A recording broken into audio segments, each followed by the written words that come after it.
Boa noite, caros amigos do Facebook. É com alegria que estamos mais uma vez retornando a fazer uma transmissão, uma conversa com os nossos amigos. E hoje nós vamos tratar de um tema muito interessante, que é a escatologia. Nós vamos aguardar um tempinho, o pessoal começar a entrar na nossa live, e aí nós damos início ao assunto, para a honra e glória do nosso Deus, procurando estar sendo edificado com a palavra de Deus, ao mesmo tempo que é pretensão nossa que os nossos amigos possam também serem edificados pela palavra santa do nosso bom Deus.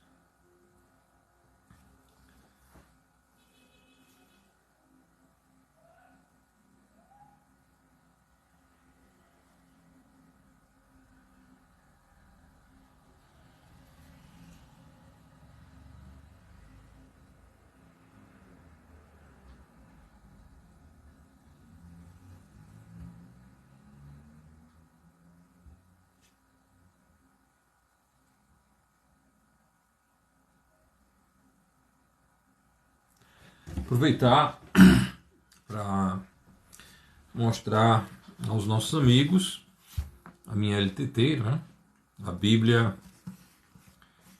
literal do texto tradicional, e a grande ferramenta para o estudo da palavra de Deus.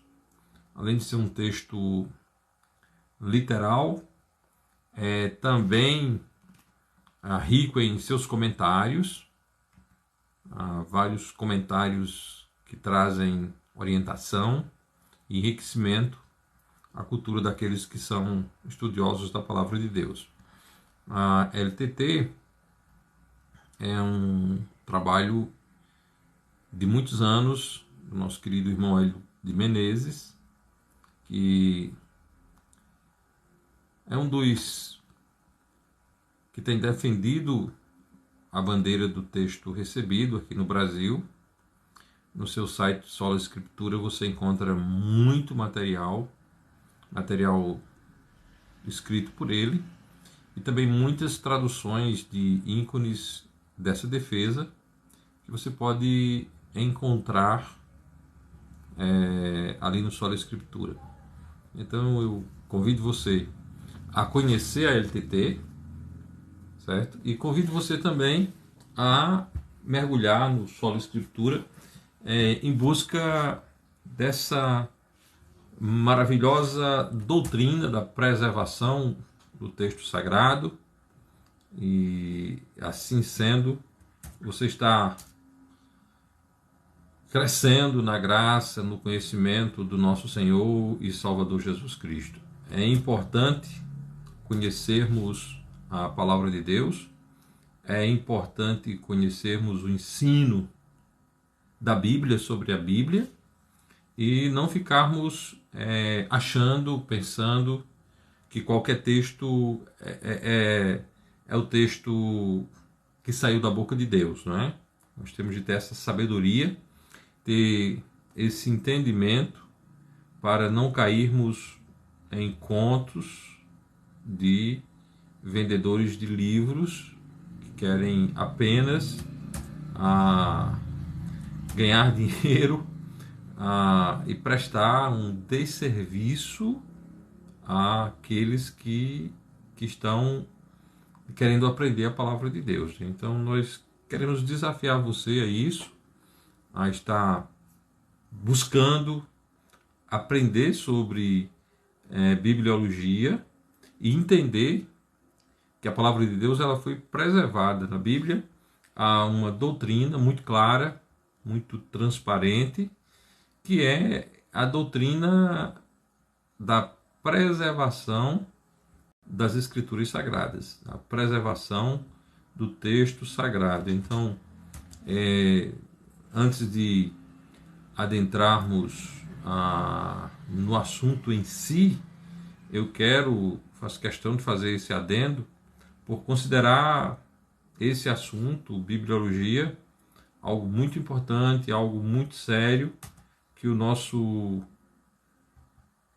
estudioso da palavra de Deus aqui no Brasil precisa despertar para isso, para entender que a palavra de Deus ela é perfeita, ela é imutável e ela é preservada pelo próprio Deus. As evidências internas falam com muita clareza exatamente dessa preservação da palavra de Deus através da ação do nosso Deus, da ação do próprio Deus. Então não vamos dormitar quando o assunto é sério. Vamos estar atentos, porque é de grande valia, é de grande importância estarmos buscando cada vez mais conhecer a palavra de Deus, buscando cada vez mais conhecer as Escrituras, buscando estar se enriquecendo com a palavra santa do nosso Deus e sendo sabedor que essa palavra santa ela é preservada pelo próprio Deus. Ela é preservada por Deus e ela é viva, ela é eficaz, ela é penetrante, ela é cortante, ela é apta para habilitar os servos de Deus a serem bons ministros da palavra e a serem preparados para toda a boa obra. Imaginemos e pensemos sobre isso. A palavra de Deus, ela muda a vida. A palavra de Deus, ela salva almas, porque a fé vem pelo ouvir, e o ouvir da palavra de Deus. E a palavra de Deus, ela transforma as vidas para a honra e glória tão somente de Deus. Não esqueçamos desse fato. Então nos dediquemos ao aprendizado da palavra de Deus, nos dediquemos a conhecer a Deus, nos dediquemos a nos fortalecermos cada vez mais no conhecimento do nosso único e todo suficiente Salvador, o Senhor Jesus Cristo, que deu a vida dele a morrer por nós, que deu a vida dele naquela cruz para nos salvar, e é ele que mostra-nos com toda a firmeza, com toda a convicção de que a Bíblia, a palavra de Deus, é perfeita, ela é sem sombra alguma de variação, e nós devemos defendê-la, nos apegarmos a ela e estarmos buscando crescer cada vez mais nesse conhecimento santo, maravilhoso dessa palavra do nosso bom Deus. Então, essa é a nossa oração e essa é a nossa introdução sobre a Bíblia, sobre a palavra de Deus, e nossa exortação àqueles que ainda não conhecem a LTT, que procurem a LTT. Nós temos no Brasil 2 Bíblias maravilhosas na língua portuguesa, a Almeida Corrigida Fiel, da Sociedade Bíblica Trinitariana do Brasil, que é a nossa Bíblia de púlpito, a nossa versão mãe, e nós temos também a LTT, certo? Eu não tenho recomendado nenhum outro tipo de Bíblia em língua portuguesa, a não ser essas 2 Bíblias para a honra e glória de Deus e sua edificação. Então vamos pregar usando a palavra santa do nosso Deus. Aqui eu já mostrei a LTT, não é? A minha LTT, certo? E nós vamos agora fazer uso da Almeida Corrigida Fiel para a honra e glória do nosso Deus. Eu tenho aqui a Almeida Corrigida Fiel, da Sociedade Bíblica Trinitariana, e hoje à noite nós vamos estar usando ela nesse nosso estudo. Bom, eu peço a todos que estão nos acompanhando e que irão nos acompanhar que estejam compartilhando, né? Que estejam fazendo compartilhamento da nossa transmissão, para que outras pessoas possam ter acesso à mesma e assim ter a informação correta desse conhecimento para a honra e glória do nosso Deus. Bom, pessoal, nós vamos ao nosso assunto, o assunto que nós programamos para hoje à noite.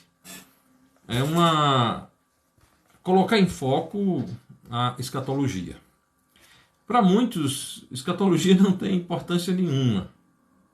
Para muitos, profecias não têm importância alguma. Mas isso é um engano, um ledo engano, é um grave erro, é um erro gravíssimo, e nós não podemos, de maneira alguma, entrarmos ou cairmos nesse tipo de armadilha. A Bíblia é um livro que tem muito de profecia, e sendo assim, esse livro que tem muito de profecia, nós precisamos valorizar as profecias bíblicas. Nós tivemos, inclusive, agora há pouco tempo na nossa igreja, um excelentíssimo estudo sobre a literalidade da profecia, não é? A literalidade da profecia. E, assim, é valioso a gente entender. As profecias cumpridas, graças a Deus por elas, e as que irão ser incumpridas, devemos estarmos felizes, alegres, convictos de que elas irão se cumprir para a honra e glória do nosso Deus, e crescimento daqueles que verdadeiramente servem ao Senhor para a honra e glória do nosso Deus. Então vamos em frente. Bom, então nós prometemos falar hoje sobre escatologia, abordando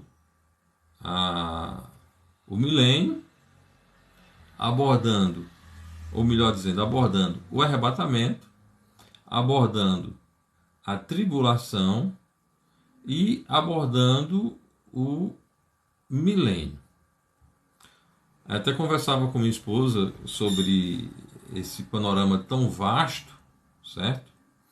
E dizia que não tinha como você abordar tudo isso assim, né? Numa transmissão que deve durar em torno de 1 hora, certo? 1 hora e poucos minutos. Então, assim, o que nós queremos é fazer hoje uma introdução ao assunto, e quem sabe voltarmos colocando novamente em foco a esse tema tão relevante e tão importante. Bom, então o que nós pensamos para hoje à noite? Sim, uma outra questão que eu preciso tocar. A motivação desse momento, ele se deu a partir de uma pergunta do nosso querido irmão Inácio Alves, que é membro da nossa igreja e que está juntamente com o irmão Fabrício em São Paulo, trabalhando na cidade de Mauá para a implantação de uma igreja batista bíblica fundamentalista ali na região. Então, se você está nos acompanhando agora, ou se você vai nos acompanhar mais adiante, e você é dessa região, ou você conhece alguém dessa região que está precisando encontrar uma igreja que honre a Deus, uma igreja que seja dentro da Bíblia, fica o desafio para que você possa fazer com que essa pessoa chegue até o irmão Fabrício, o irmão Inácio, para receber deles a instrução para a honra e glória do nosso Deus. Bom, feito esse adendo, vamos então. O que nós pensamos? Nós pensamos para hoje à noite de forma breve, uma cronologia dos acontecimentos proféticos futuros. Eu costumo me remeter aos acontecimentos proféticos futuros como a história do futuro, né? A história do futuro. Normalmente os historiadores eles se colocam na seara do trabalho dos fatos históricos passados. Mas, se tratando de profecia, nós podemos tratar como fatos futuros, não fatos passados, mas sim fatos futuros. E sempre que nós vamos começar a olhar para estes fatos futuros, nós devemos olhar primeiramente para quê? Para o próximo momento do calendário de Deus. Qual é o próximo momento do calendário de Deus? Qual é o próximo momento do calendário de Deus? O próximo momento do calendário de Deus é o arrebatamento dos salvos. Provavelmente você já ouviu a expressão arrebatamento da igreja. Mas quando nós olhamos na palavra de Deus, quando trata do assunto arrebatamento, o que a palavra de Deus diz é que os salvos serão arrebatados e não a igreja. Isso é muito importante, porém eu não vou adentrar nessa seara, porque se assim o fizer, aí nós vamos tratar um pouco mais de eclesiologia, mas não é esse o foco é a escatologia. Mas é importante destacar que a igreja, ou as igrejas, não vão serem arrebatadas. Quem vai ser arrebatado são os salvos. Eu quero chamar a sua atenção inicialmente para Tessalonicenses capítulo 4, 1 Tessalonicenses capítulo 4, onde nós temos um relato histórico desse fato, né? Um relato assim histórico que eu digo, um relato clássico, um relato que bem conhecido, um relato que as pessoas estão habituadas a ouvirem pregações com esse título, Arrebatamento da Igreja. Mas vamos ao texto. 1 Tessalonicenses capítulo 4, versículo 13 em diante. Não quero, porém, irmãos, que sejais ignorantes acerca dos que já dormem, para que não vos entristeçais como os demais que não têm esperança. Porque se cremos que Jesus morreu e ressuscitou, assim também aos que em Jesus dormem, Deus os tornará a trazer com ele. Dizemos-vos, pois, isto pela palavra do Senhor, que nós, os que ficarmos vivos para a vinda do Senhor, não precederemos os que dormem. Porque o mesmo Senhor descerá do céu com alarido, e com voz de arcanjo, e com a trombeta de Deus, e os que morreram em Cristo ressuscitarão primeiro, depois nós, os que ficarmos vivos, seremos arrebatados juntamente com eles nas nuvens a encontrar o Senhor nos ares, e assim estaremos sempre com o Senhor. Portanto, consolai-vos uns aos outros com estas palavras. Que Deus aplique em nosso coração o texto que nós acabamos de ler. Acabamos de ler um texto que fala a respeito dos que não têm esperança, e esses se entristecem quando alguém morre. Fala dos que em Jesus dormem. Em Jesus dormem. E mais adiante, no mesmo contexto, fala de nós que ficarmos vivos, seremos arrebatados juntamente com Cristo. Mas um pouquinho antes diz: e os que morreram em Cristo ressuscitarão primeiro. Então o arrebatamento, ele é dos salvos. Ele é dos salvos vivos, que terão seus corpos transformados, e dos salvos que estiverem em Cristo, tiverem morrido crendo em Jesus. Os que morreram em Cristo. Aí é importante destacar que nem todos os salvos fazem parte da igreja. E aí que é o grande problema, porque foi criado lá atrás, num passado bem distante, a ideia de que fora da igreja não há salvação. Isso é uma doutrina católica romana, é uma doutrina que foi absorvida pelo protestantismo, e é uma doutrina que vazou para o meio batista, certo? E que às vezes acha coro dentre os chamados batistas fundamentalistas, que receberam de bom grado algo que não é bíblico, que é a doutrina da chamada Igreja Universal Invisível. Então, quando se fala de arrebatamento, se fala de arrebatamento dos salvos, que estarão vivos, e dos salvos que morreram em Jesus. Então, a linguagem bíblica é essa. A linguagem teológica, aí é com os teólogos, nós somos batistas, nós somos bíblicos, nós amamos a palavra de Deus, e nós ficamos firmes na palavra do nosso Deus. Então, primeiro acontecimento futuro, né? Arrebatamento dos salvos. Bom, depois do arrebatamento dos salvos, nós vamos ter o surgimento de um líder mundial. Né? Nós vamos ter o surgimento de um líder mundial, alguém que vai se levantar para reger o mundo. É interessante destacar que nos dias atuais há um certo clamor por alguém que possa reger os destinos do mundo. Até pouco tempo atrás, nós tínhamos sociedades fortemente nacionalistas e que as pessoas tinham muito amor pela sua pátria, tinham uma identificação muito forte com a sua pátria, mas isso foi se perdendo. E hoje as pessoas têm olhado a partir de uma ideologia, de uma pátria grande, e há um certo clamor de alguns setores por um líder mundial. Isso não é novidade quando nós olhamos para a página das Escrituras. Eu quero convidar vocês para Apocalipse agora, capítulo 13. E nós vamos dar uma olhada rápida no capítulo 13, do versículo 1 até o versículo 8. Eu estou usando a Bíblia Almeida Corrigida Fiel.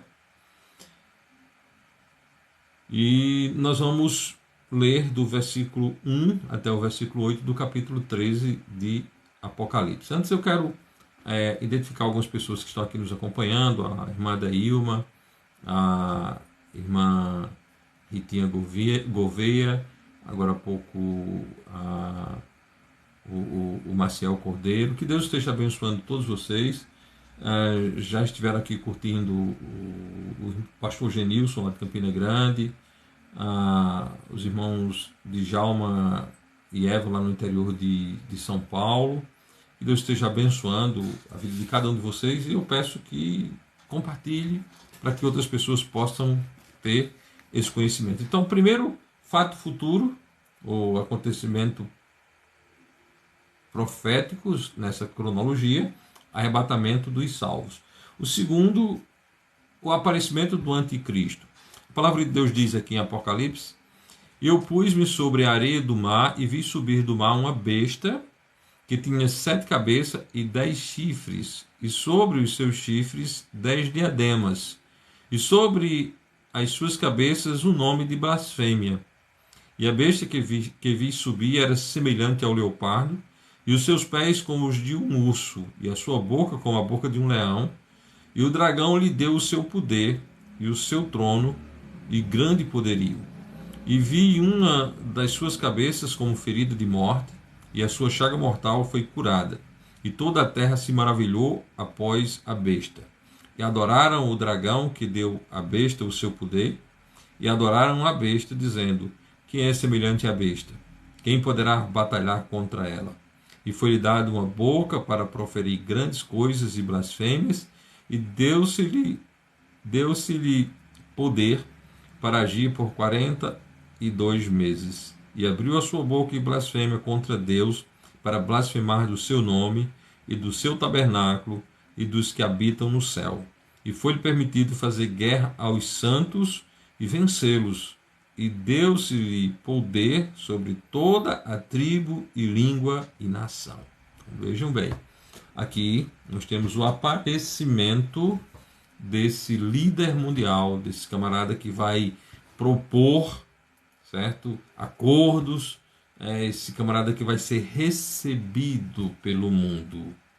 Lembrando ainda que no Evangelho de João, no capítulo 1, diz que Cristo, aquele que fez todas as coisas, ele veio e ele foi rejeitado. O seu povo não o recebeu.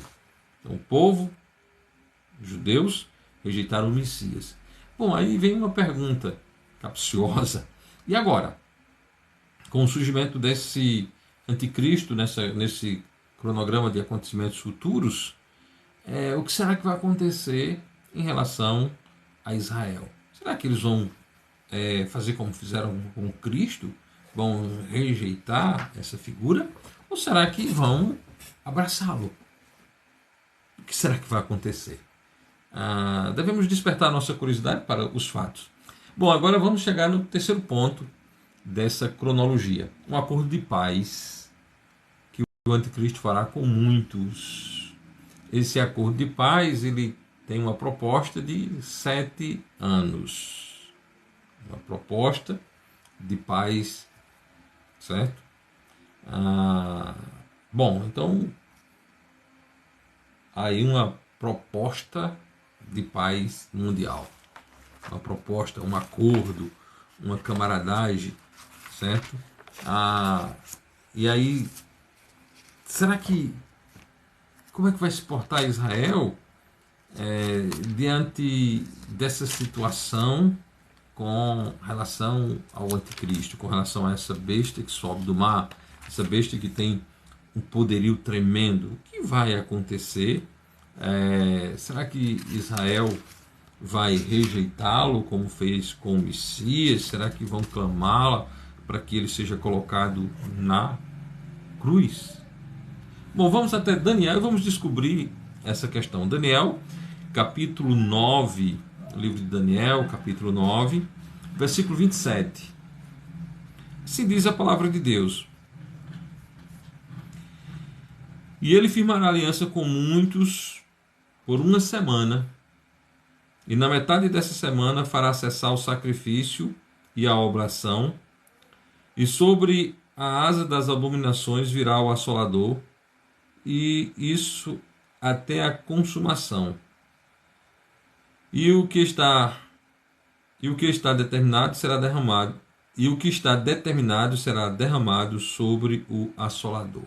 Bom, então esse acordo ele é feito e Israel recebe o anticristo.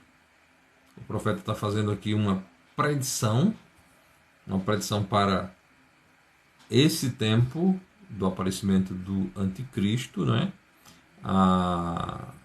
Aquele do qual falou, né, o profeta Daniel, certo? Aquele que falou o profeta Daniel, ele vai aparecer.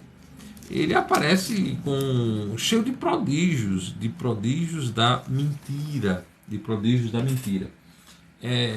falando desse fato, eu quero usar aqui a minha LTT para a gente ler um texto a respeito disso, né? Para fazendo assim uma complementação do assunto, certo?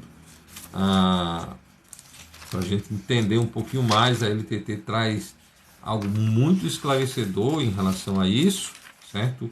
Em 2 Tessalonicenses, por favor, vamos abrir até 2 Tessalonicenses, no capítulo 2, e diz o seguinte, sobre essa figura.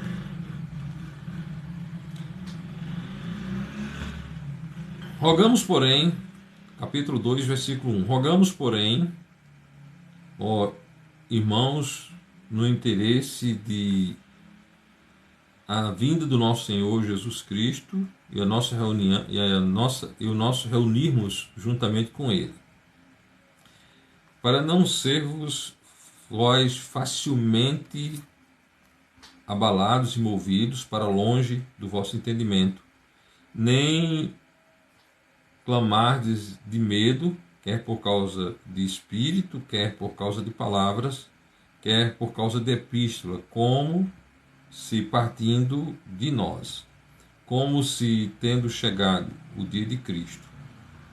Porque ninguém vos engane segundo alguma maneira, porque não será assim, sem que haja vindo a retirada, primeiramente, e haja sido revelado o homem do pecado, o filho da perdição, aquele que está se operando e se exaltando sobre tudo, sendo chamado de Deus, ou sobre tudo, recebedor de devoções religiosas, como propósito de ele dentro do lugar santo de Deus, como se fosse Deus, se assentar, apresentando-se a si mesmo como que é Deus.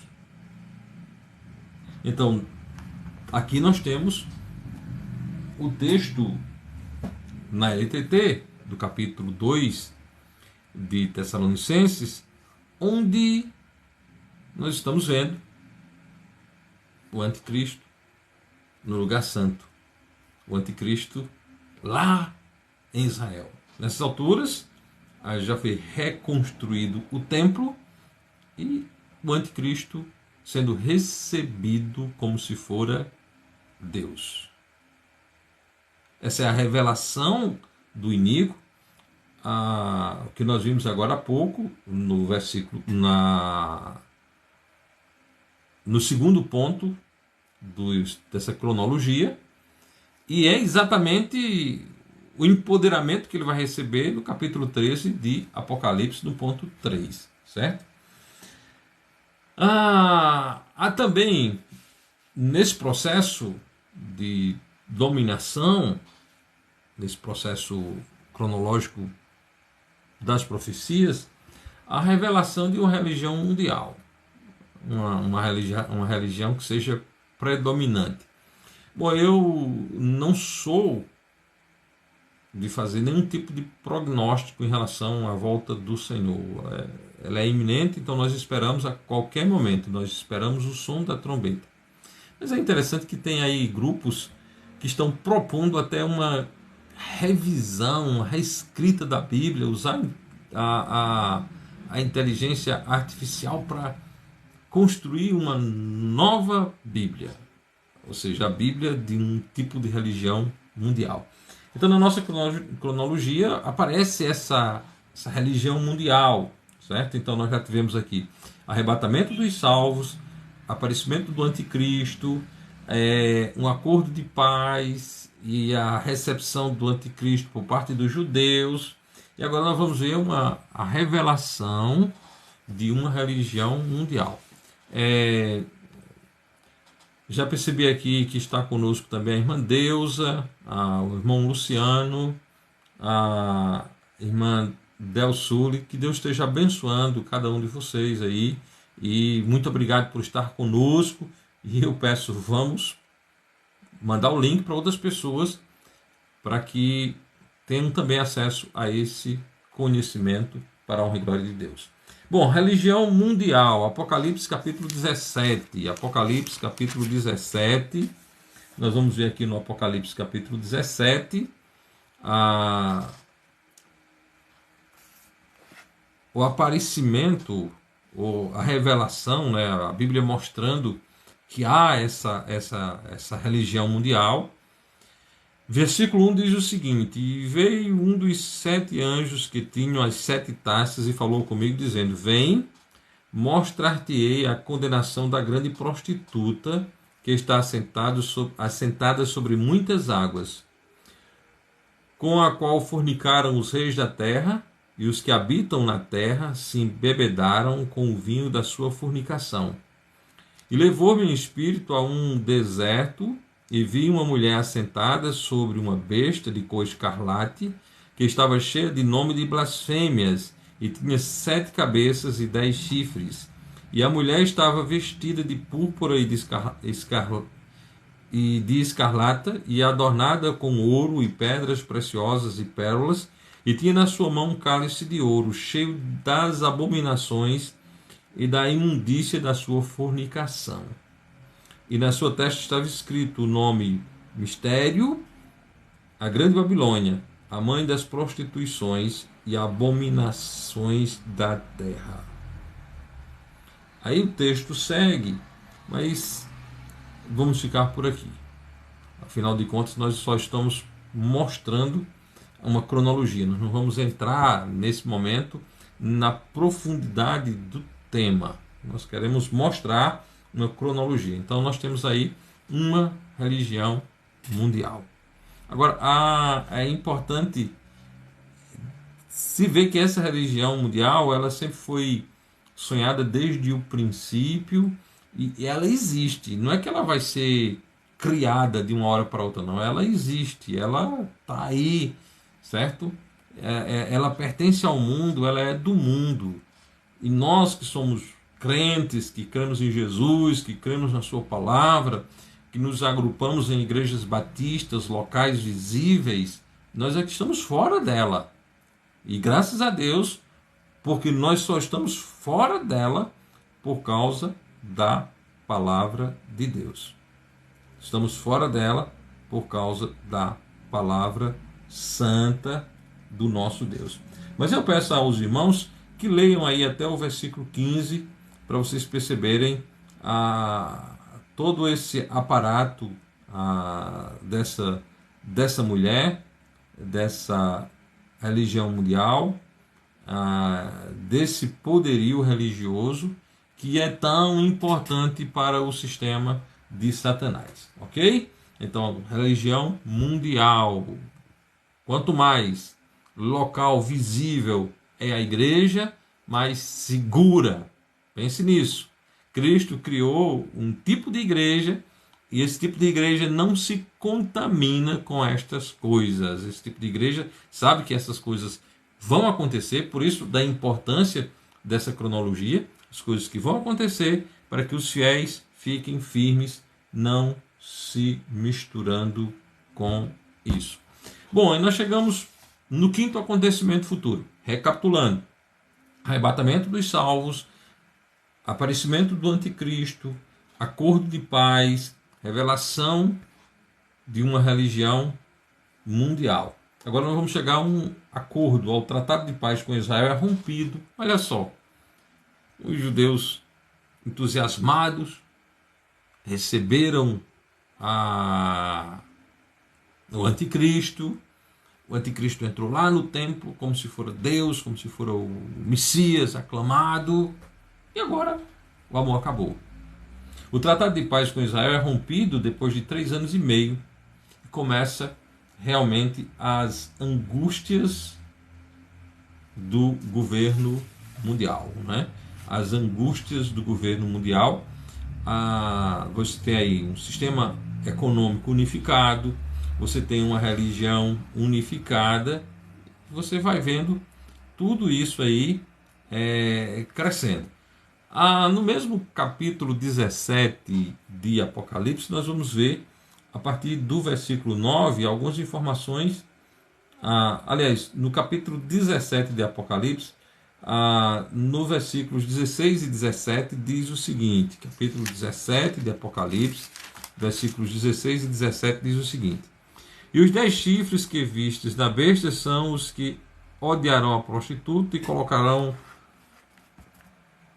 a desolada e nua, e comerão a sua carne e queimarão no fogo, porque tem posto em seus corações que cumpra o seu intento e tenham a mesma ideia, e que o seu reino deem a besta até que se cumpram as palavras de Deus. Então nós vamos ver aí que tem um desgaste entre as partes começam a se desgastar, né? As partes começam a guerrear entre si. Apocalipse capítulo 13, versículo 5. Apocalipse 13, 5.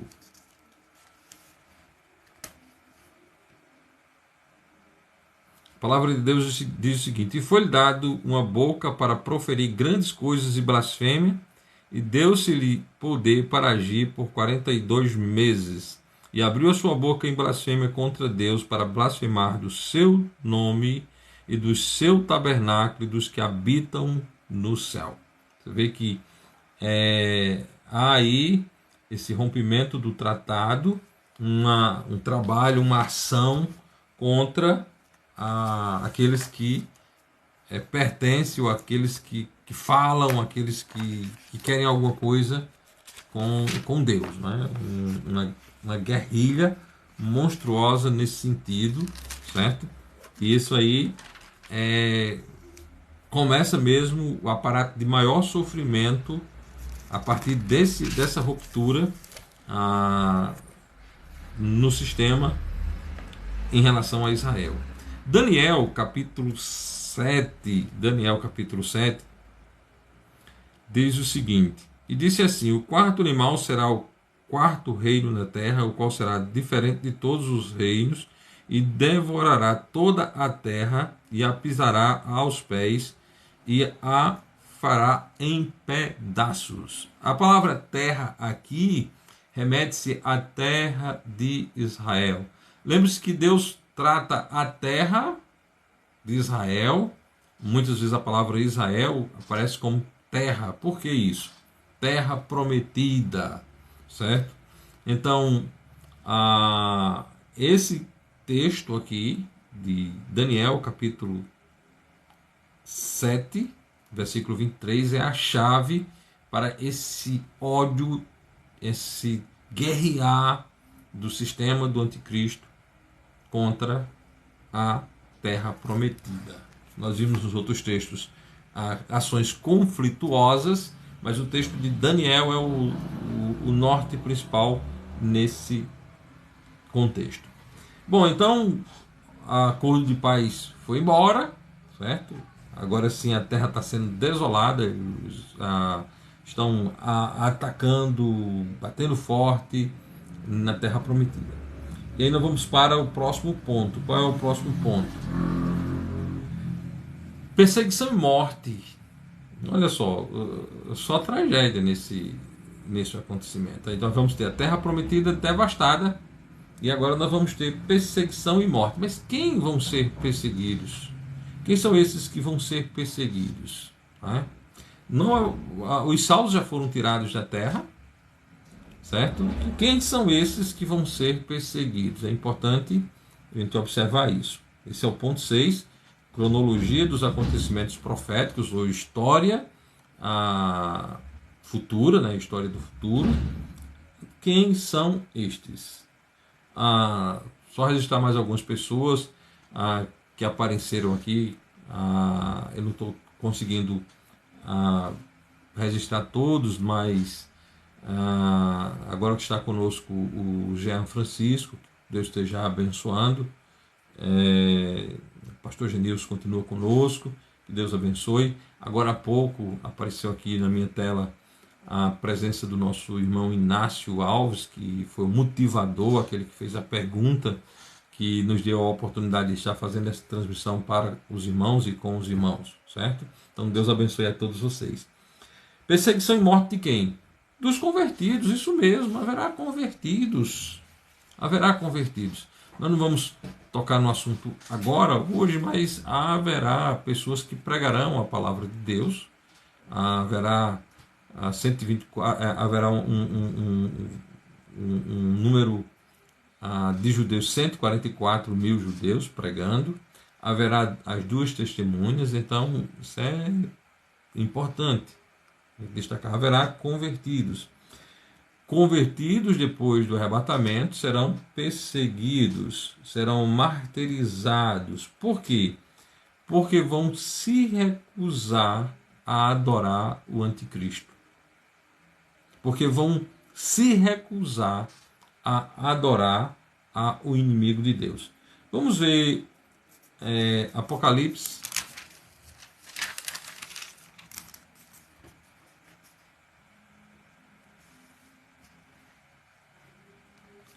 versículo 15 diz: e foi-lhe concedido que desse espírito à imagem da besta, para que também a imagem da besta falasse, e fizesse que fosse mortos todos os que não adorassem a imagem da besta. Olha só, perseguição e morte.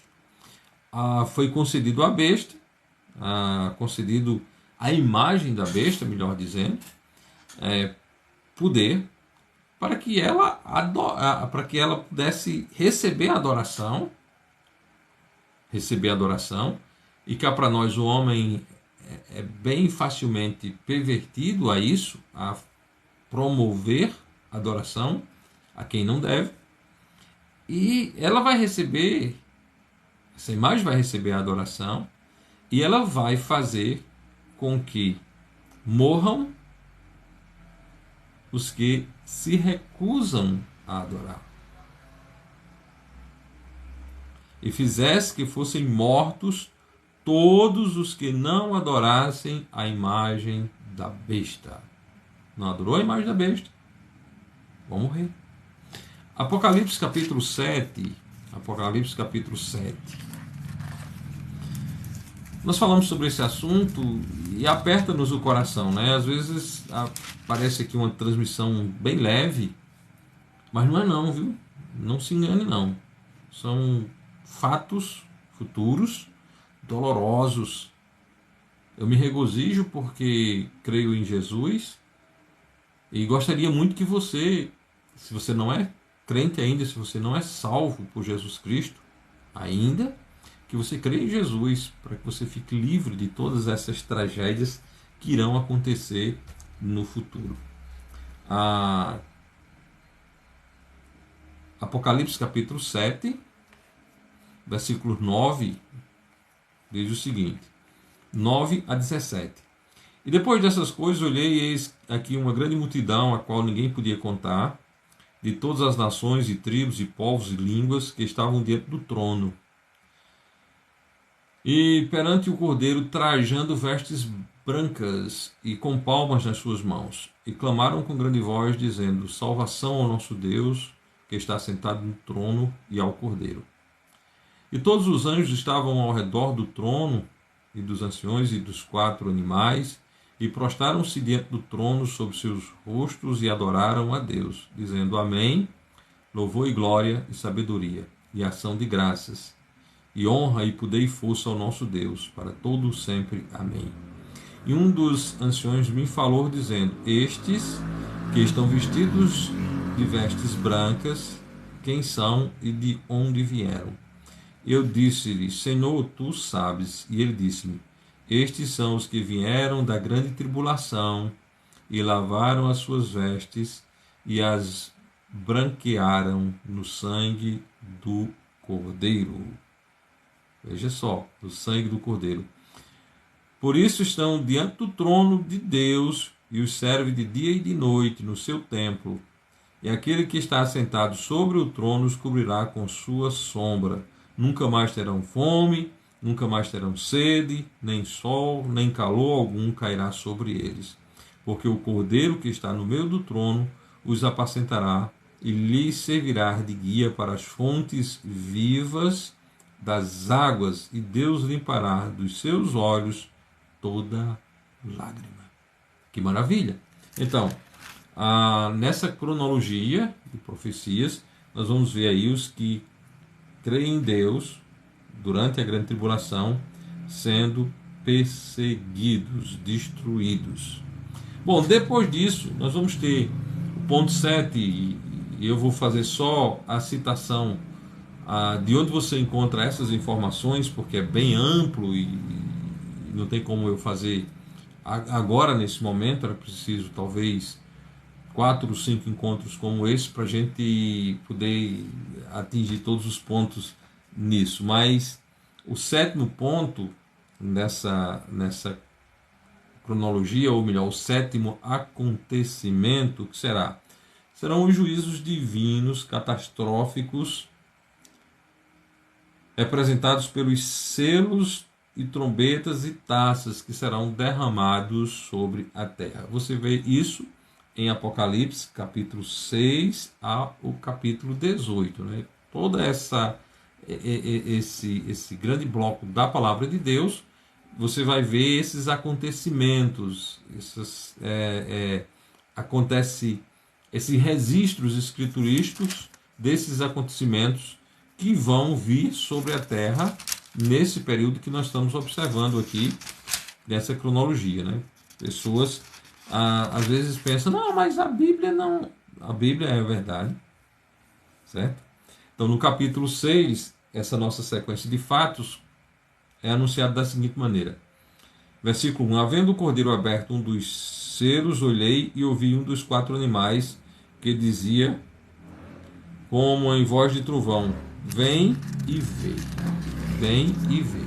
E olhei, e eis um cavalo branco, e o que estava assentado sobre ele tinha um arco, e foi-lhe dado uma coroa, e saiu vitorioso e para vencer.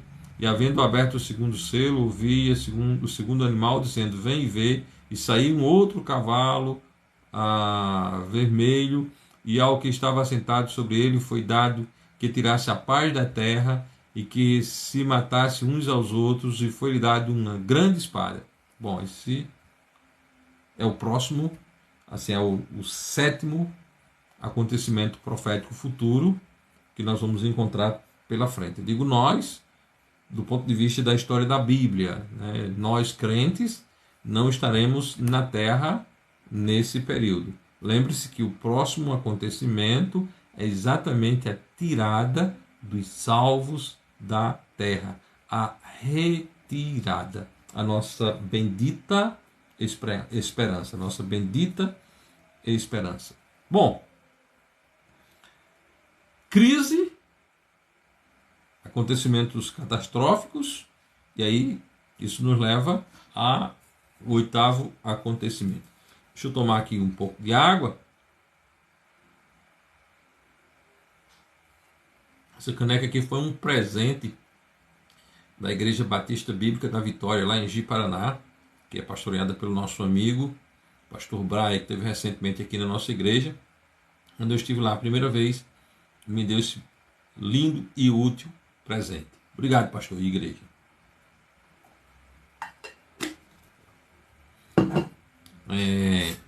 Garganta molhada, fica mais fácil dar prosseguimento, né? Vá deixando aí seus comentários e eu insisto, compartilhe, mande para seu amigo, para seu colega de trabalho, para seu irmão da igreja, mande para as pessoas para que possam ter acesso a essas informações que nós estamos aqui conversando hoje à noite. Então, depois que nós temos essa abertura do selo, começa essa série de catástrofes sobre a Terra, vai romper um conflito mundial, né? Vai ter um conflito mundial centrado no Oriente Médio. Ou seja, o chão desse conflito mundial é o Oriente Médio. A guerra, ela afeta o mundo inteiro. Vive-se atualmente um conflito entre Rússia e Ucrânia, e esse conflito não afeta só a Rússia e a Ucrânia, nem os países que estão ali na fronteira, nem a Europa. Todo mundo é afetado com base nesse processo de guerra. Agora, esse conflito previsto pelas Escrituras Sagradas, esse conflito que vai vir aí na frente, ele tem como chão o Oriente Médio, né? Chamada Batalha do Armagedon. Está registrada no capítulo 16 de Apocalipse, no livro de Apocalipse, você abre aí, no capítulo 16 de Apocalipse nós temos essas informações, versículo 12 até ao versículo 16 diz o seguinte: E o 6º anjo derramou a sua taça sobre o grande rio Eufrates, e a sua água secou-se para que se preparasse o caminho dos reis do Oriente. E da boca do dragão, e da boca da besta, e da boca do falso profeta, vi sair 3 espíritos imundos, semelhantes a rãs, porque são espíritos de demônios, que, fazendo milagres, vão ao encontro dos reis da terra e de todo o mundo para os congregar para a batalha daquele grande dia do Deus Todo-Poderoso. Olha só, uma convocação para essa grande batalha. É interessante que tem uma turminha aí que diz que são crentes, que gosta do milagres. Veja aqui, 3 espíritos imundos, e eles saem com intuitos de fazerem milagres. Para quê? Para capitanear os reis da terra, para fazer guerra. Fazer guerra contra quem? Contra o grande Deus Todo-Poderoso. O dia do grande Deus Todo-Poderoso.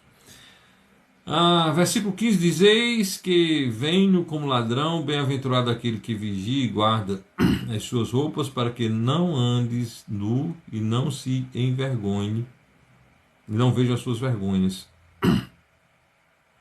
E os congregaram no lugar que em hebraico se chama Amargedon. Então aí você tem essa preparação para esse acontecimento, para esse grande conflito que nós teremos aí pela frente, certo? Esse conflito é um conflito chave nos acontecimentos futuros, certo? Normalmente quando se vê um cenário de guerra, as pessoas, aí tem uma guerra mundial, então as pessoas já pensam nesse cenário, já pensam nesse lugar e já pensam nesse acontecimento. Como eu estou tratando profecia aqui, fatos proféticos futuros. É como se nós estivéssemos estudando história, só que a história do futuro. Quando eu estou estudando história, eu estudo fatos do passado. Fatos reais, históricos, que ocorreram no passado. Aqui nós estamos estudando fatos reais, que serão históricos, que irão acontecer no futuro. Não esqueçam disso.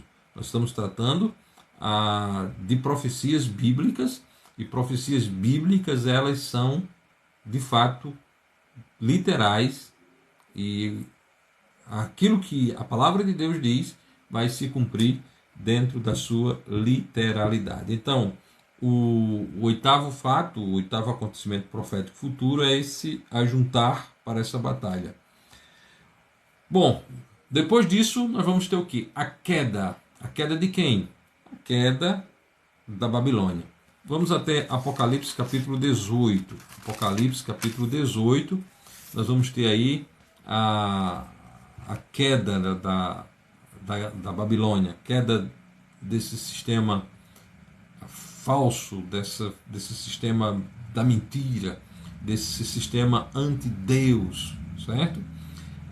Então o capítulo 18 vai trazer-nos esse relato. Nós não vamos ler todo o capítulo, mas vamos ver aqui a introdução. Versículo 1 do capítulo 18. E depois destas coisas, presta atenção no que nós estamos tratando, e depois destas coisas, o que é que nós estamos fazendo? Cronologia. Um acontecimento, depois outro, depois outro, depois outro, depois outro. Nós chegamos agora no acontecimento de número 9 nessa cronologia, certo? A Babilônia destruída. E depois destas coisas, e eu estou enfatizando isso para a gente entender que por trás desse tipo de estudo há um método olhando-se para a Bíblia. Não é uma coisa que sai da cabeça de A, B, C ou D, não. Olhando-se para a Bíblia, para da Bíblia tirar o que a Bíblia diz, certo? Nós não somos religiosos para crermos em dogmas da religião. Nós cremos na Bíblia, na palavra de Deus. Eu sou um pastor de uma igreja batista da Bíblia, e por sermos uma igreja da Bíblia, nós temos a responsabilidade de usarmos a linguagem da Bíblia, a palavra de Deus. Então o que a Bíblia está dizendo aqui? Versículo 1. E depois destas coisas vi descer do céu um outro anjo, e depois destas coisas vi descer do céu outro anjo, que tinha grande poder, e a terra foi iluminada com a sua glória. E clamou fortemente com grande voz, dizendo: caiu a grande Babilônia, e se tornou morada de demônios e covil de todo espírito imundo e esconderijo de toda ave imunda e odiável. Porque todas as nações beberam do vinho da ira da sua fornicação, e os reis da terra se fornicaram com ela, e os mercadores da terra se enriqueceram com a abundância das suas delícias. E ouvi outra voz do céu que dizia: sai dela, povo meu, para que não sejais participante dos seus pecados, e para que não incorra nas suas pragas, porque já os seus pecados se acumularam até o céu, e Deus se lembrou das iniquidades dela. Então aí nós temos a destruição desse sistema, que é o nosso oitavo fato, né? O oitavo fato profético, o fato profético futuro, fato histórico futuro, aquilo que vai acontecer no futuro. No caso o nono, né? Nós tivemos primeiro o arrebatamento, segundo o aparecimento do anticristo, terceiro o acordo de paz, quarto a revelação da religião mundial, quinto o rompimento do tratado de paz do anticristo com Israel, sexto perseguição dos convertidos, dos santos da grande tribulação, sétimo catástrofe sobre a terra, né? Juízos de Deus sobre a terra. Oitavo, conflito mundial. Nono, a queda da Babilônia. E agora vamos ver o décimo. O que é que vai acontecer nesse décimo? Algo muito bom vai acontecer agora nesse décimo. Então, quando se estuda profecias, não se estuda só coisas trágicas. Algumas pessoas, quando vão olhar para o livro de Apocalipse, pensam que só tem tragédia no livro de Apocalipse. Não. O livro de Apocalipse traz algo muito salutar para nós, que é o arrebatamento dos salvos, e ele está lá no capítulo 4, versículo 1. Né? João ali representa os salvos, sobe aqui, ali encerra-se o processo da história das igrejas bíblicas na terra, das igrejas bíblicas, portanto, batistas na terra, dos demais salvos, né, que nem todos os salvos fazem parte da igreja. Começa com uma notícia maravilhosa. Apocalipse começa com uma grande notícia, certo? Depois nós temos esse hiato de julgamento, e aí depois nós vamos ter notícias gloriosas. O Apocalipse traz grandes coisas nessa história de Deus e os homens.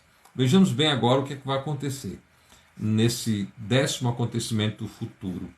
Nós vamos ver agora a segunda vinda do nosso Senhor e Salvador Jesus Cristo. Ele vem para quê? Para estabelecer seu reino. Ele vem para estabelecer o seu reino. Apocalipse, capítulo 19, versículo 11, diz o seguinte: e vi o céu aberto, e eis um cavalo branco, e o que estava assentado sobre ele chama-se Fiel e Verdadeiro, e julga e peleja com justiça. E os seus olhos eram como chama de fogo, e sobre a sua coxa havia muitos diademas, e tinha um nome escrito que ninguém sabia senão ele mesmo, e estava vestido de uma veste tingida em sangue, e o nome pelo qual se chama é a Palavra de Deus. E seguiam os exércitos no céu em cavalos brancos e vestidos de linho fino, branco e puro. E da sua boca sai uma aguda espada para ferir com ela as nações, e ele as regerá com vara de ferro. E ele mesmo é o que pisa o lagar do vinho do furor e da ira do Deus Todo-Poderoso. E no manto e na sua coxa tem escrito este nome: Rei dos Reis e Senhor dos Senhores. Aqui nós temos esse magnífico acontecimento, esse acontecimento maravilhoso, que é Cristo vindo para botar ordem na casa. Cristo vindo para botar ordem na casa.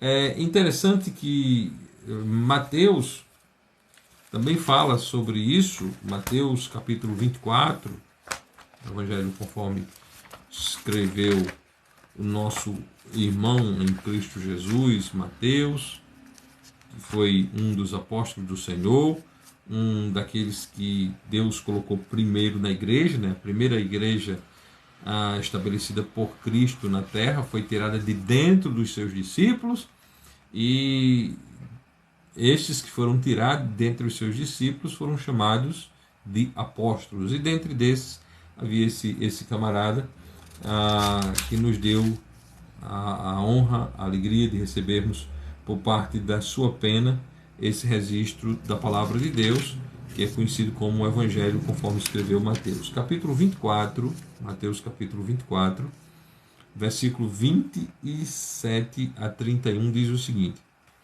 porque assim como um relâmpago sai do Oriente e se mostra até ao Ocidente, assim será também a vinda do Filho do Homem. Porque onde quer que estiver o cadáver, ali se ajuntará as aigas, e logo depois da aflição daqueles dias, o sol escurecerá e a lua não dará sua luz, e as estrelas cairão do céu, e as potências dos céus serão abaladas.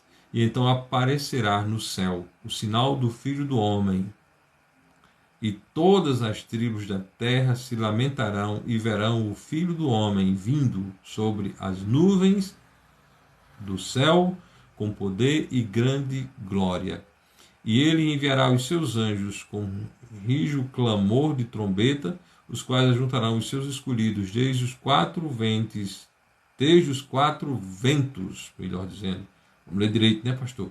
E desde os quatro ventos de uma a outra extremidade dos céus. Então, perfeito a fala, a apresentação de Cristo a respeito desse grande e magnífico dia. Então, veja bem, nós temos aqui a Batalha do Armagedon, depois nós temos a queda da Babilônia, depois nós temos a vinda de Cristo, e nessa vinda de Cristo ele vem para impor o seu reino, ele vai reger as nações com vara de ferro, certo? Isso é importante que se destaque, né? Que Cristo vai reger com vara de ferro. Então, o milênio, é só fazendo um hiato aqui breve, deixa eu ver que horas são aqui para a gente saber.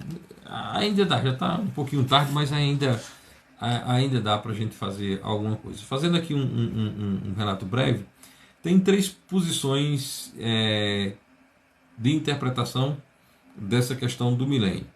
Tem os pré-milenistas, que entendem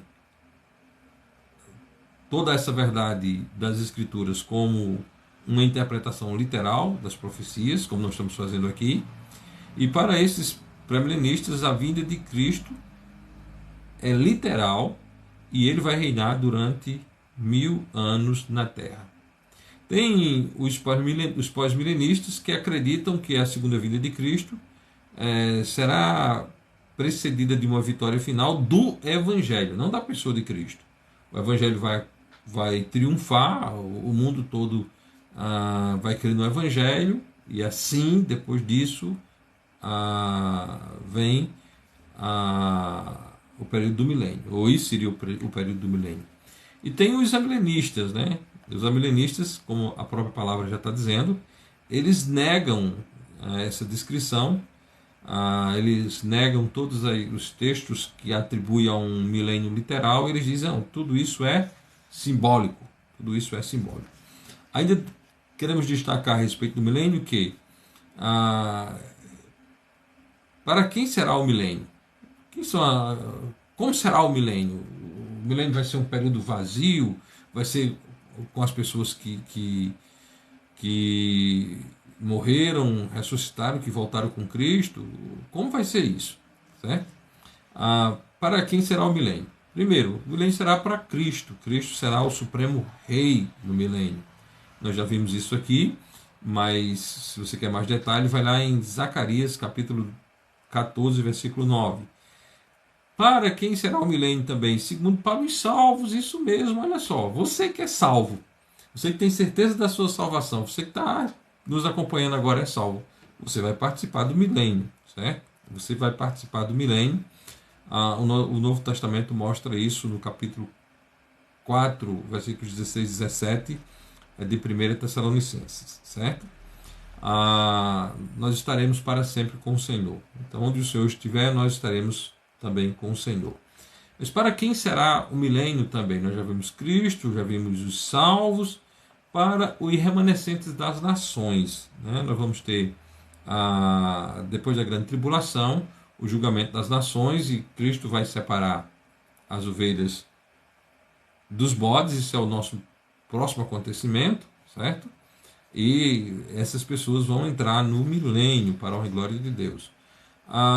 E o milênio também vai ser para os judeus que sobreviverem à grande tribulação. Onde vai ser o milênio? O milênio vai ser no céu? O milênio vai ser na terra? Onde vai ser o milênio? O milênio será na terra. Certo? O milênio será na terra, refletindo todos os aspectos da glória de Deus, e Cristo mesmo estará reinando aqui na terra. Jerusalém será a capital do reino milenar do Senhor, certo? A Palestina, a Terra Santa, ela se encontra geograficamente no centro da terra. Então lá será o centro de adoração para todos os povos.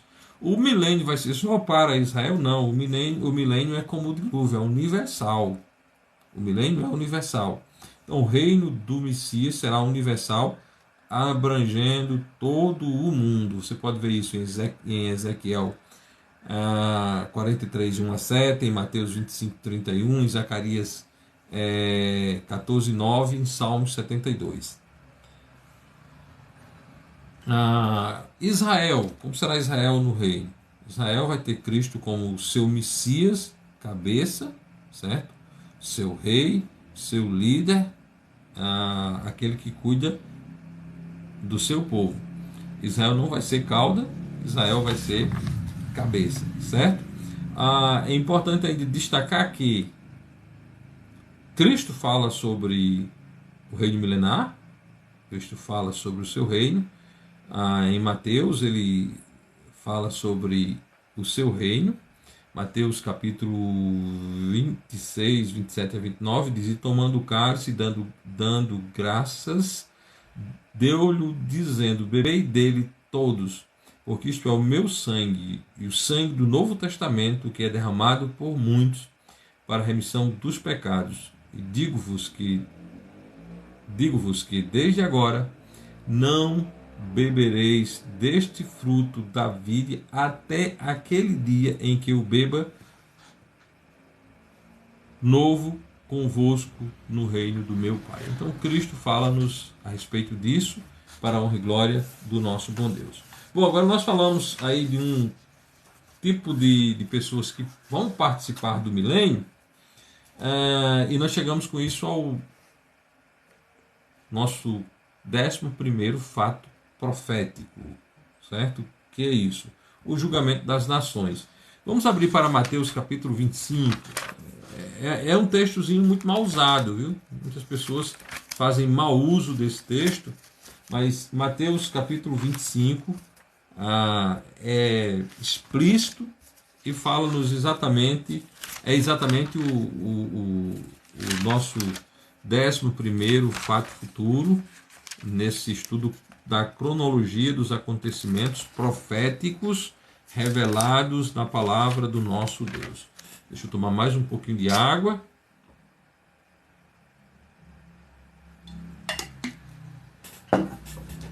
E obrigado a você que está aí nos acompanhando. Eu vejo que nós temos aí um grupo fidedigno, um grupo que está sendo bem fiel, acompanhando cada palavra.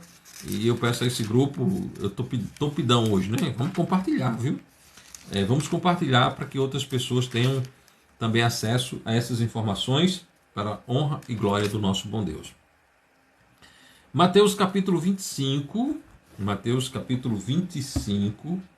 versículo 31, diz o seguinte: E quando o Filho do Homem vier em sua glória, e todos os santos anjos com ele, então se assentará no trono da sua glória,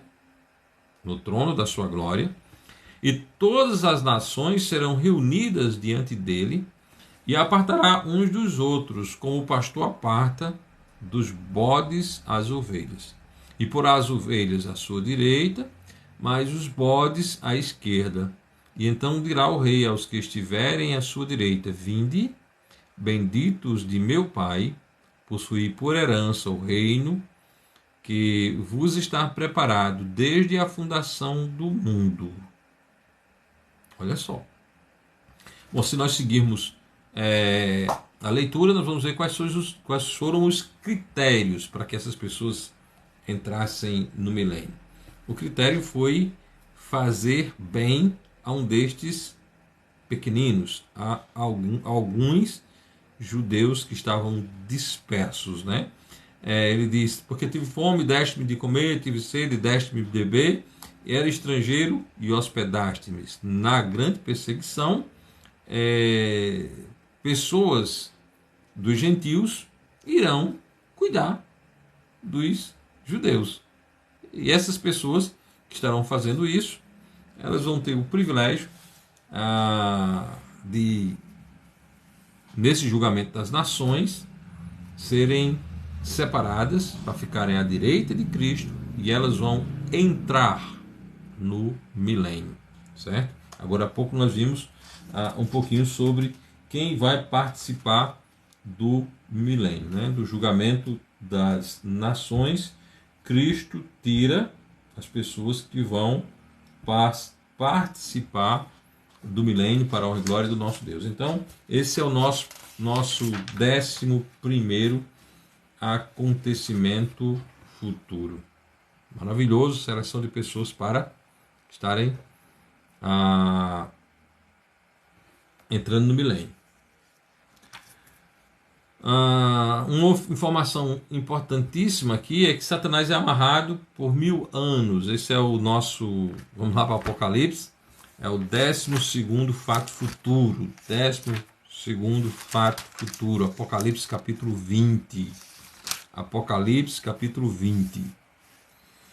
A palavra do nosso Deus nos diz no versículos 1 a 3, certo? O seguinte: E vi descer do céu um anjo que tinha a chave do abismo e uma grande cadeia na sua mão. Ele prendeu o dragão, a antiga serpente, que é o diabo, e Satanás, e amarrou-o por 1000 anos, e lançou no abismo, e ali o encerrou e pôs selo sobre ele, para que não mais enganasse as nações, até que os 1000 anos se acabem. E depois disto importa que seja solto por um pouco de tempo. Então, qual é o nosso 12º acontecimento? Satanás é amarrado, Satanás é preso. Para quê? Para que ele não engane as nações. Agora aqui nós temos uma informação preciosa. Engane as nações. As verdades culturais, as verdades políticas, as verdades filosóficas, as verdades educacionais, que são contrárias às escrituras, as verdades ideológicas, né, que são contrárias às escrituras, elas são fruto desse trabalho de Satanás de enganar. Lembrem-se disso. Satanás é o enganador. O que vai acontecer com ele? Aqui no nosso 12º fato profético, Satanás amarrado. Bom, vamos agora para o nosso 13º acontecimento. Ressurreição dos santos da grande tribulação. Apocalipse capítulo 20, versículo 4 diz: E vi tronos, e assentaram-se sobre eles, e foi-lhe dado o poder de julgar. E vi as almas, daqueles que foram degolados pelo testemunho de Jesus e pela palavra de Deus, e que não adoraram a besta, nem a sua imagem, e não receberam o sinal em sua testa, nem em suas mãos, e viveram e reinarão com Cristo durante 1000 anos. E viveram e reinarão com Cristo. Estes perderam a cabeça, é fato, né? Esses perseveraram até o fim. Esses perseveraram até o fim. E por terem perseverado até o fim, vão receber uma glória fabulosa. Primeiro, eles foram salvos porque creram em Jesus. Agora, tem essa glória aqui, de por terem perseverado até o fim, vão receber um alto posto, né? Vão voltarem à vida, ressuscitarem e irão reinar com Cristo, participando assim do milênio para a honra e glória de Deus. 14º, começo do milênio, né? Nós já vimos aqui várias coisas indicando esse marco zero do início do milênio. A gente já passou por textos e já transmitimos informações que falam sobre essa questão do milênio. Versículo 4 a 6 do capítulo 20 fala desses tronos, né, e fala desse reino milenar de Cristo, né? E especificamente o finalzinho do versículo 4 diz: e reinaram com Cristo durante 1000 anos. Mas os outros mortos não reviveram até que os 1000 anos se acabaram. Esta é a primeira ressurreição. Bem-aventurados os santos que tomam parte na primeira ressurreição. Sobre estes não tem poder a segunda morte, mas serão sacerdotes de Deus e de Cristo e reinarão com ele 1000 anos. Então nós temos aqui mais fatos em relação ao milênio. Para a coisa ficar bem encaixada didaticamente, eu falei agora há pouco algumas características para quem era o milênio, certo? Então, você soma essa informação agora com aquela, e aí você tem algo que dá para você entender um pouco. Obviamente que, se for vontade de Deus, e as pessoas que estão nos acompanhando hoje à noite falarem comigo: pastor, foi interessante, aprofunda, e nós vamos pegando cada um desses pontos e destrinchando para melhor compreensão de todos. Hoje é apenas uma amostragem, é como se eu estivesse lendo aqui um resumo de notícias, né? Um resumo de notícias. Se fosse um jornal, e no jornal você tem lá o espelho das notícias. Então eu estou apenas passando o espelho da notícia, não estou dando a notícia na íntegra, certo? Não estou lendo a notícia na íntegra, estou passando o espelho. Então nós vimos agora a ressurreição dos santos como 13º, 14º, o reino milenar de Cristo, 15º. Nós vimos lá atrás não, agora há pouquinho, que Satanás ia ser preso, mas que era necessário que ele fosse solto, não é? Então nós vamos ver que o diabo vai ser solto e que o diabo vai promover uma rebelião. Apocalipse capítulo 20, versículos 7 a 10 diz: e acabando-se os 1000 anos, Satanás será solto da sua prisão. Chega lá um advogado e vai soltar o diabo, né? Eu estou brincando um pouco, né? Mas o diabo vai ser solto. Satanás será solto. Veja que ele não fugiu, não. Ele vai ser solto. Veja também que na prisão dele já havia uma descrição de que era necessário que ele fosse solto, né? Que ele fosse solto. Ele foi amarrado, e depois de 1000 anos, a palavra de Deus diz: e depois disto importa que seja solto por um pouco de tempo. Então ele vai ser solto. O propósito de Deus vai soltá-lo para que cumpra-se todo o propósito de Deus. Então, acabando-se 1000 anos, Satanás será solto da sua prisão. E sairá, olha só, e sairá a fazer o quê? A enganar as nações que estão sobre os 4 cantos da terra. Gog, Magog, cujo número é como a areia do mar, para as ajuntar em batalha, e subirão contra a largura da terra, e cercarão o arraial dos santos, e a cidade amada, e de Deus desceu fogo do céu e os devorou.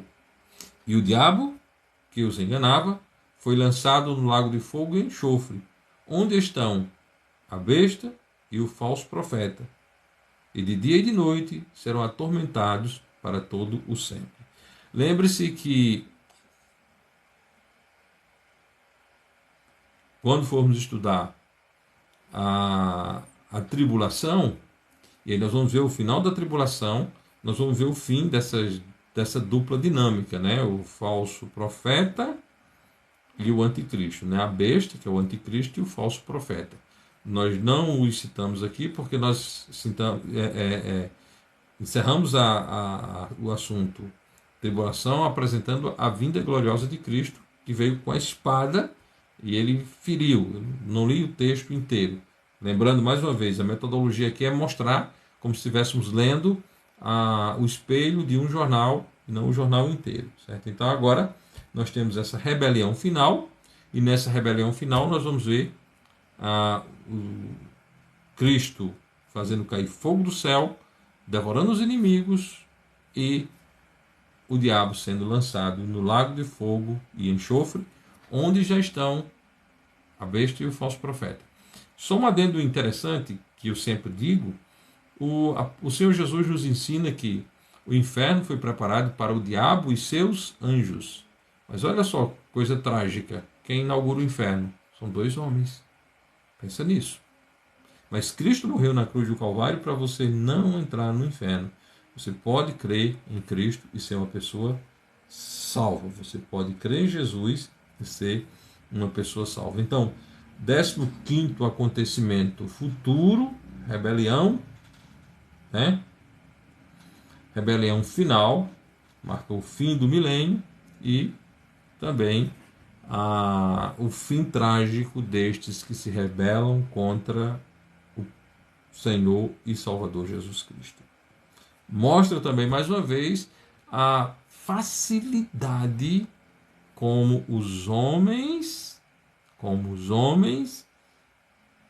se colocam debaixo da vontade do diabo. Nós estamos tratando aqui do final do milênio. Não é mais lá do final da tribulação. Não é mais isso, não. Certo? Nós estamos falando agora de Cristo reinou durante 1000 anos e o diabo ainda vai cativar corações para segui-lo contra Jesus. Pense nisso, para você ver como o diabo é enganador e como o homem tem um coração perverso para servir aquilo que não é Deus. Depois da rebelião, nós temos o 16º acontecimento, e que é isso, a ressurreição dos ímpios e o juízo. Certo? Nós vamos encontrar isso onde? Em que lugar? Nós vamos encontrar em Apocalipse, capítulo 20, versículos 11 a 15.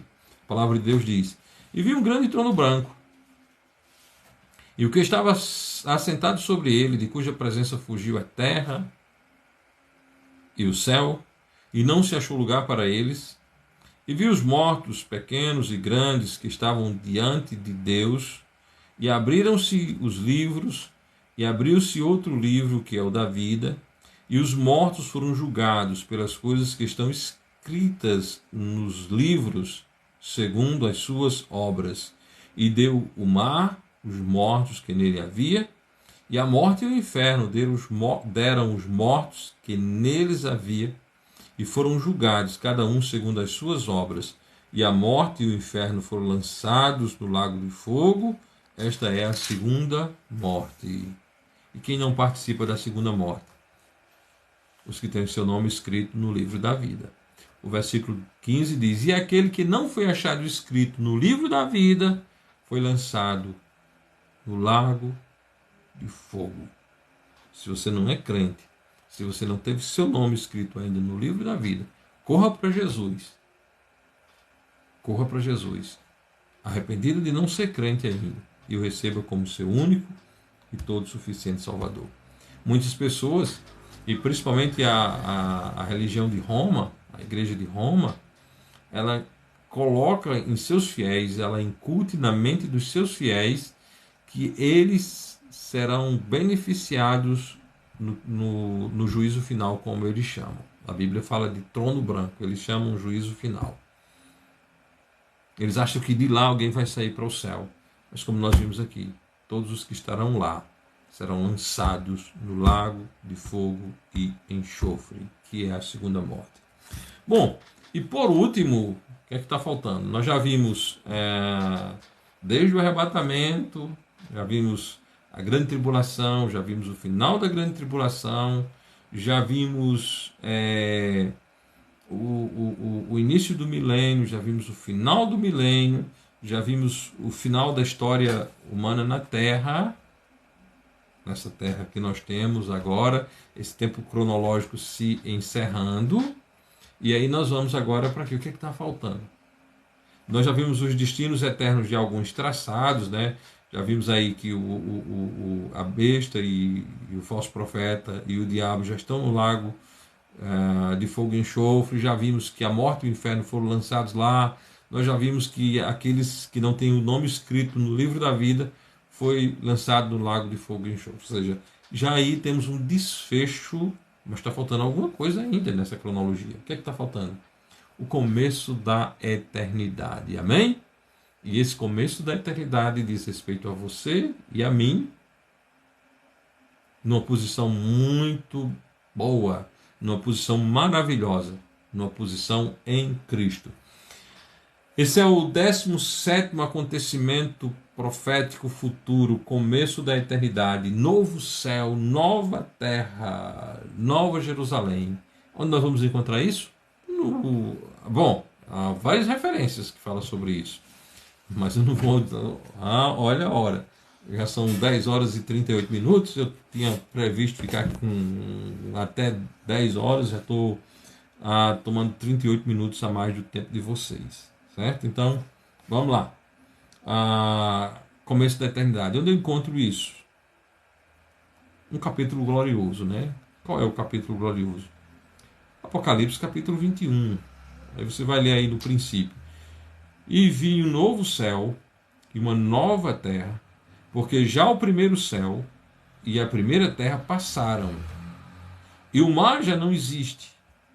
E eu, João, vi a cidade santa, a nova Jerusalém, que de Deus descia do céu, preparada como uma esposa, adornada para o seu marido. João olha para a cidade e ele vê o quê? Uma cidade vestida de noiva, como uma noiva, bem preparada para o seu marido. Isso é interessante. Isso é interessante. Esse é um tema bem polêmico, a falar sobre a noiva de Cristo, mas é interessante que João, ele está vendo, e eu, João, ele diz, eu, João, vi a cidade santa. Que ele viu a cidade santa, a nova Jerusalém. Ela vinha de onde? Ela vinha descendo do céu. Agora ela parecia com o quê? Ela estava preparada como uma esposa, ela estava adornada para o seu marido. Foi essa a visão que ele teve. E ouvi uma grande voz do céu que dizia: eis aqui o tabernáculo de Deus que está com os homens. Quem estava lá dentro daquela cidade que parecia uma noiva? Quem estava lá? Quem estava lá? Ela é chamada também de tabernáculo de Deus que está com os homens. Pois com eles habitará, e eles serão o seu povo, e o mesmo Deus estará com eles, e será o seu Deus. E limpará dos olhos toda a lágrima, e não haverá mais morte, nem pranto, nem clamor, nem dor, porque já as primeiras coisas são passadas. Bom, esse é um capítulo glorioso. Eu peço a você que leia todo esse capítulo, mas lendo aqui o espelho do jornal, nós chegamos na nossa 17ª manchete, notícia futura, fato histórico futuro. Nós temos algo que diz respeito a mim, que diz respeito a você e diz respeito a todos os demais salvos. Aqui nós temos a Cidade Santa e ela é chamada morada de Deus com os homens, né? Por que eu estou dizendo isso? Porque a palavra de Deus diz: eis aqui o tabernáculo de Deus está com os homens, pois com eles habitará, e eles serão o seu povo, e o mesmo Deus estará com eles, e será o seu Deus. Se você é crente, você estará aqui. Essa é uma notícia para você. É uma notícia que diz respeito ao seu futuro. Agora, olha só. A última vez que haverá choro. Algo milagroso, maravilhoso vai acontecer aqui. Haverá choro. Porque Deus vai limpar dos olhos ainda lágrimas. É a última vez que haverá choro. Não sei se choro de alegria, como é que vai ser esse choro, mas a palavra de Deus diz: Deus limpará dos seus olhos toda a lágrima, e não haverá mais morte, nem pranto, nem clamor, nem dor, porque já as primeiras coisas já passaram. E aí Jesus diz: e o que estava sentado sobre o trono disse: eis que faço nova todas as coisas. E disse-me: escreve, porque estas palavras são verdadeiras e fiéis. Nós devemos confiar nessas palavras, porque elas são verdadeiras e fiéis. E eu quero encerrar deixando para a meditação dos amados uma verdade absoluta que se encontra em Apocalipse capítulo 3 e é aplicada agora para a gente, né? Aí não está no futuro, está no presente mesmo, certo? É algo que é dito para os salvos do Novo Testamento, certo? Aqueles que são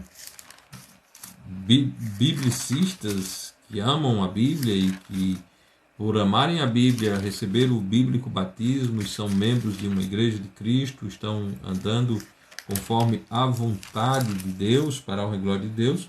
O Senhor nos dá uma promessa maravilhosa aqui, nesse capítulo 3. E eu quero ler para vocês e assim encerrar esse nosso momento, esse nosso instante precioso, e pedindo mais uma vez, compartilha.